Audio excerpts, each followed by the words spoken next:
교회와 세속주의. 세속이란 말과 세속주의란 말은 다릅니다. 세속이라면 성경에서 말하는 세상이란 것이지만, 세속주의라면 세속 제일 또는 세상이 전부다 하는 생각입니다. 그러니까 세속주의란 것은 하느님 없이 뭐든지 할 수 있고 행복할 수 있고 건설할 수 있다는 주장입니다. D.A. 맥헤난의 정의에 의하면 세속주의란 것은 특정한 철학적 근거 없는 실제적 유물주의라고 했습니다. 이 세속주의는 공산주의자나 백만장자나 모두 좋아합니다.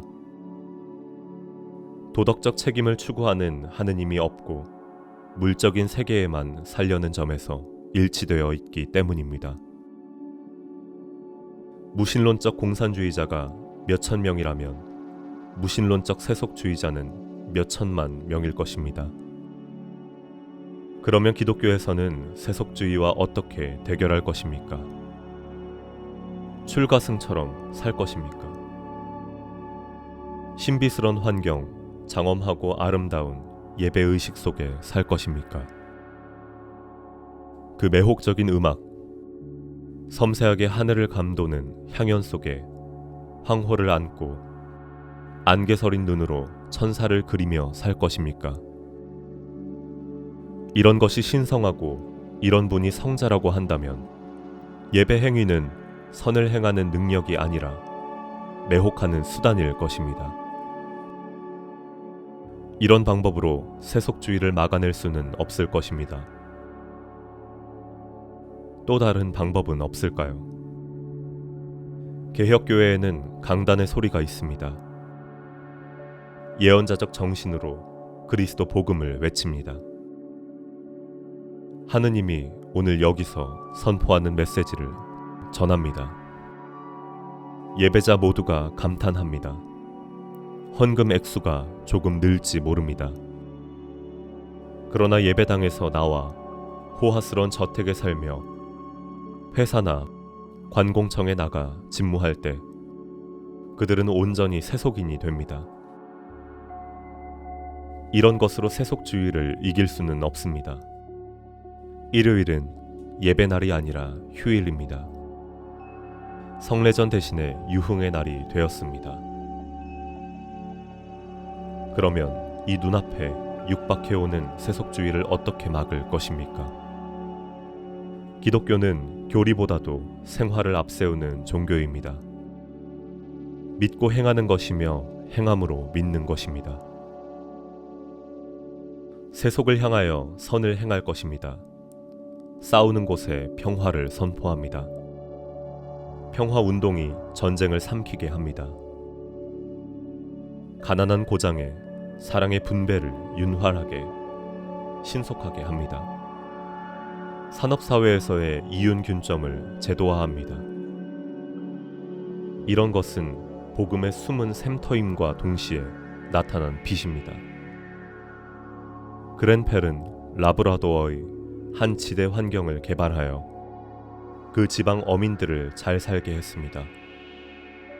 복음 선교에도 그것이 큰 성과를 가져왔습니다. 복음을 전하는 것입니다.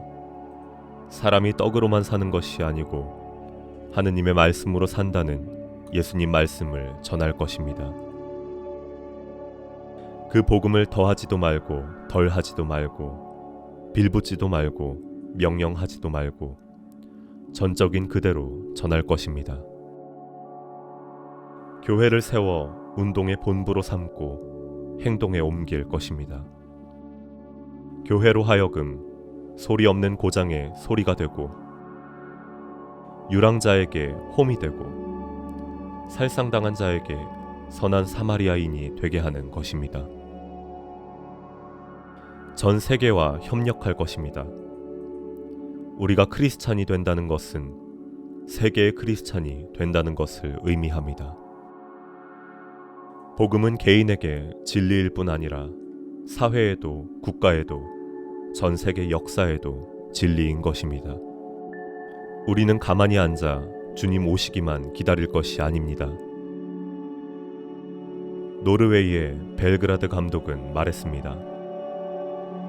우리에게는 세 가지 확실한 사실이 있습니다. 원수가 있습니다. 싸움이 있습니다. 승리가 있습니다. 승리는 하느님 편입니다. 그러나 싸움은 사람이 합니다. 크리스천은 하느님을 믿고 싸웁니다. 하느님은 우리를 믿고 싸웁니다. 세속주의는 하느님을 제외한 침입자입니다.